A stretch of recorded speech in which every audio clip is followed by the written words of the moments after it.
Let's shift gears now. Accommodation services such as hotels, B&Bs and guest lodges are being permitted to operate during level 3 lockdown, but only for business purposes. Let's talk some more about this now with the Tsogosan CEO, Marcel van Oluk, who joins us now via Skype. Marcel, thank you so much for joining us. If I could start with the impact on Tsogosan of lockdown.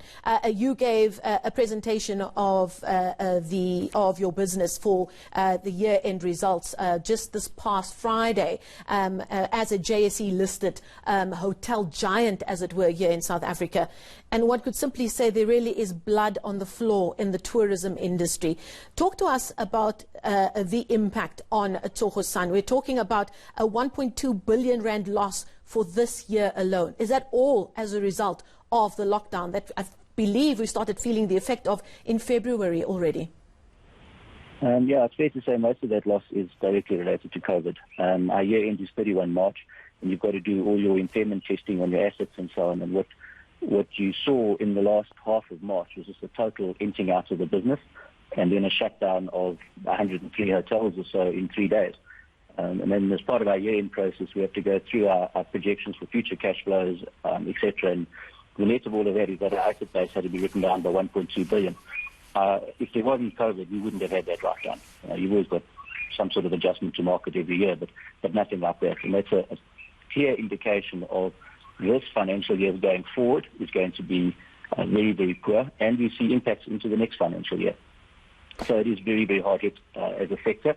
I'd say it's probably the airlines and then the tourism industry follows straight after that as the hardest hit, and you see that globally.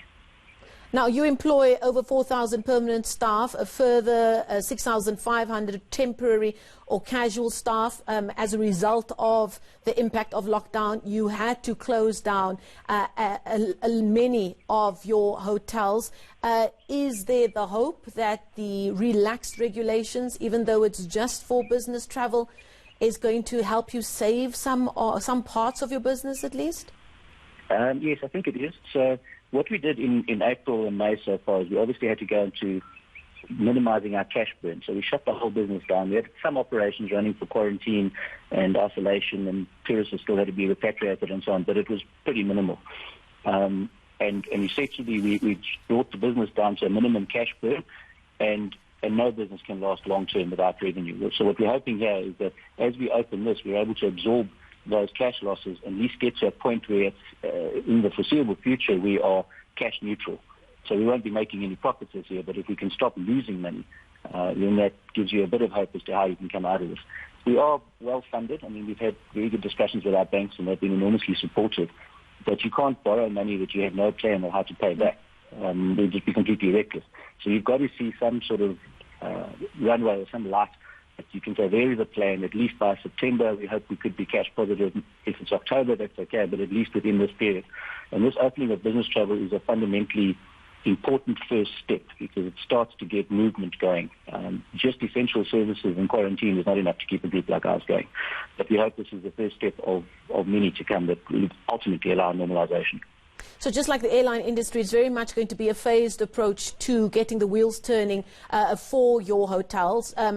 You are, I believe, not able to operate your restaurants or banqueting services at many of your places. Obviously, there'll be a change in how you are able to do business from health precautions point of view, how many people you can take in. Are you, however, confident that if you were to get your way and have more domestic travel for leisure purpose allowed, that you'll be able to manage all of the restrictions that come with that, all of the challenges that come with that as well?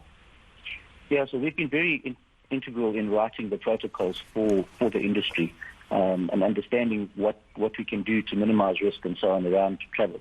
And certainly my view is that I understand the risk approach basis of government, but in the end, everybody has got to get moving and got to get working and has to comply with a set of rules that make it safer, whether that be personal health care and hairdressers and beauty salons or sit-down restaurants and so on. Ultimately, once you've got the rules in place, that's how you control risk as far as you can. And we've put together a very comprehensive set of protocols that will allow us to look after our staff and our back-of-house procedures, as well as all our front-of-house, so that our guests are safe and feel safe. everything from how we handle hygiene in public areas to laundry to removing surplus items out of rooms to rotating staff on shifts and that sort of thing. So we have a very good protocol in place. The biggest risk for us is actually going to be around demand. So if I said we could open everything we wanted to tomorrow, I wouldn't, because there just isn't going to be demand. I mean, the public's nervous. There's going to be a pressure on travel budgets. So we've got to try and manage that to ensure that we open as fast as we can to meet demand, but not so much that we burn more cash when there is no demand. So it's going to be quite a balance going forward. Well, we can only wish you all the best as we try and get at least part of an important industry back on its feet.